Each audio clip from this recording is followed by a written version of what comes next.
bismillahi irrahmani irrahim wassalatu wassalaamu ala asrafi almursalin sayidina wa maulana muhammadin ilmakin wa ala alihi wa sahbihi qulil mayamin wa man tabi'ahum bi imanin wa islamin wa ihsanin ila yawmi ddin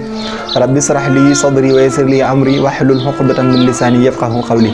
saddid lisani nawwir janani saffi amani wa sid baray mbokk yi assalaamu aleykum wa rahmatullahi taala wa barakatuhu yéen ñi nga xam ne yéen ñu baaxoo bàyyi xel saa su nekk ci jamono ju nekk ci seen émission waxtaanu koor ci seen bii di Fathoul Mannan TV dañuy ñëw ak yéen rek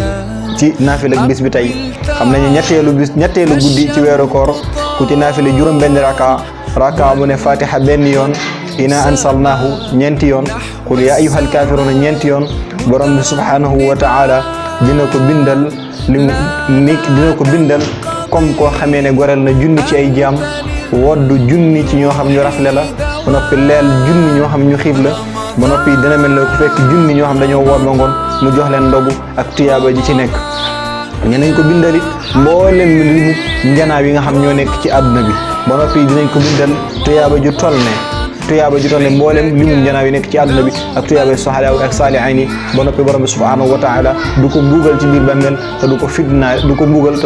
ci biir bàmmeel mbokk yi li mooy seen naafila bis bi yéen ñi nga xam yéen a baaxoo ànd ak ñun saa su nekk seen émission bii di waxtaanu koor seen bi di Fathoul Mannan bi ñoo ngi rafetlu ànd bi ak kóolute bi saa su nekk di jaajëfal mbooleem ñi nga xam ñoo jàpp ci yëfi ba yëf yëpp mën a yem mbokk yi assalaamu aleykum wa rahmatullahi taala wa barakatuhu ñu ngi leen di jaajëfal bu baax di leen bàyyiloo xel dinañ ñëwaat ak yéen ci yeneen jotaay insha allahu taala